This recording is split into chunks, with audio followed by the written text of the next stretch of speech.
జూబ్లీహిల్స్ లో హోరాహోరీగా జరిగిన ఉప ఎన్నికలో కాంగ్రెస్ పార్టీ విజయం సాధించింది. చరిత్రలో ఎన్నడూ లేని విధంగా భారీ మెజారిటీతో గెలుపును దక్కించుకుంది. నవీన్ యాదవ్ మాత్రమే కాదు, ఈ గెలుపు ద్వారా రేవంత్ రెడ్డి కూడా బలోపేతమయ్యారు. పార్టీ మీద పట్టు సాధించారు. ప్రభుత్వం మీద కూడా తన పట్టు పెంచుకోవడానికి ప్రయత్నిస్తున్నారు. జూబ్లీహిల్స్ ఉప ఎన్నిక ఫలితం ద్వారా రేవంత్ రెడ్డి ఇకపై స్థానిక ఎన్నికల్లో, గ్రేటర్ హైదరాబాద్ మున్సిపల్ కార్పొరేషన్ ఎన్నికల్లో దూకుడుగా వెళ్లే అవకాశం కనిపిస్తోంది. జూబ్లీహిల్స్ నియోజకవర్గంలో పోటీ చేయడానికి కంటే ముందు 2 పర్యాయాలు నవీన్ యాదవ్ ఇక్కడ పోటీ చేశారు. 2 సార్లు కూడా ఓడిపోయారు. గ్రేటర్ హైదరాబాద్ మున్సిపల్ కార్పొరేషన్ ఎన్నికల్లో కార్పొరేటర్ గా పోటీ చేసి ఓడిపోయారు. ఒక రకంగా నవీన్ యాదవ్ కు వరుస ఓటముల తర్వాత దక్కిన విజయం ఇది. మరోవైపు గులాబీ మీడియా, గులాబీ పార్టీ ఒత్తిడి, సొంత పార్టీలో ముసలం, సీనియర్ మంత్రుల ఇష్టారాజ్యం ఇవన్నీ కూడా రేవంత్ రెడ్డికి తలనొప్పిగా మారాయి. జూబ్లీహిల్స్ విజయం ద్వారా దాదాపుగా ఇవన్నీ తగ్గిపోతాయి. అయితే రేవంత్ ఇకపై వేసే అడుగులు మొత్తం జాగ్రత్తగా ఉండాలి.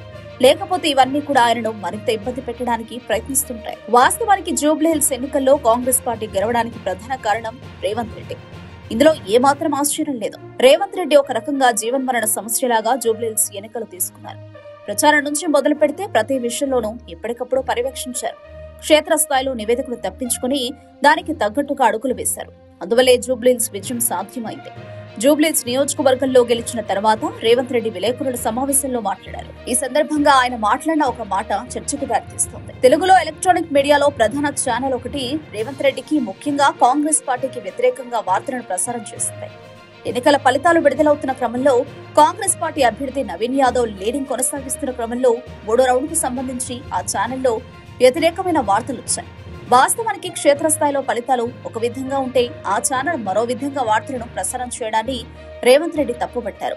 విలేకరుల సమావేశంలో అదే విషయాన్ని పదే పదే ప్రస్తావించారు. రిజల్ట్ వస్తుంది. కాంగ్రెస్ పార్టీ అభ్యర్థి ముందంజలో ఉన్నారు. అయినప్పటికీ ఛానల్ గులాబీ పార్టీ గెలవాలని కోరుకుంది. 3వ రౌండ్ ఫలితంలో ఓట్ల సంఖ్య ఒక విధంగా ఉంటే గులాబీ పార్టీ అభ్యర్థి లీడింగ్ లో ఉన్నారంటూ ఆ ఛానల్లో చెప్పారు. పైగా రెడ్ కలర్ ప్యాలెట్ లో బ్రేకింగ్ న్యూస్ లాగా చెప్పారు. అప్పుడు చూస్తుంటే టీవీ బద్దలైపోతుందేమో అనిపించింది. వాస్తవం ఒక విధంగా ఉంటే మీరు చెప్పేది మరొక విధంగా ఉంది. ఇదేందని అడిగితే మాకు వచ్చిన సమాచారం అదే అని అంటున్నారు. మీడియా కూడా సొంత తీర్పులిస్తే ఎలా అంటూ రేవంత్ రెడ్డి మండిపడ్డారు. ఛానల్ పేరు ప్రస్తావించకుండానే పరోక్షంగా హెచ్చరికలు జారీ చేశారు. రేవంత్ రెడ్డి పీసీసీ అధ్యక్షుడిగా ఉన్నప్పుడు కూడా ఆ ఛానల్ ఇష్టానుసారంగా కథనాలను ప్రసారం చేస్తుంది. కొద్ది రోజుల పాటు రేవంత్ రెడ్డి వార్తలను టెలికాస్ట్ చేయలేదు. చివరికి ముఖ్యమంత్రి అయిన తర్వాత రేవంత్ రెడ్డి శరణుజొచ్చింది. 3వ రౌండ్లో మాకు 3500 మెజారిటీ వస్తే 3వ రౌండ్లో బీఆర్ఎస్కు 211 ఓట్ల మెజారిటీ వచ్చింది. ఇంకా బీఆర్ఎస్ హవా మొదలైపోయిందని చెప్పి పెద్ద ఛానల్స్ పెద్ద పెద్ద బ్రేకింగ్, నేను టీవీ పగిలిపోతుందేమో అనుకున్నా, ఎర్ర ఇట్లా ఊగిపోతుంటేదో అయినట్టే ఉందని.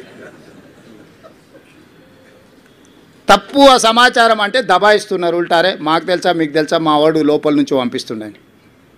అంటే ఫలితాలు ఒక పక్కన స్పష్టంగా మొదటి విడత, 2వ విడత, 3వ విడత ఎంతో కొంత కాంగ్రెస్కి అనుకూలంగా ఉన్నప్పుడు కూడా ఇంకా బీఆర్ఎస్ను బతికించాలనే ఆ ఛానల్స్ యొక్క ఉత్సాహం అయితే నాకు అర్థం కాలేదు. దయచేసి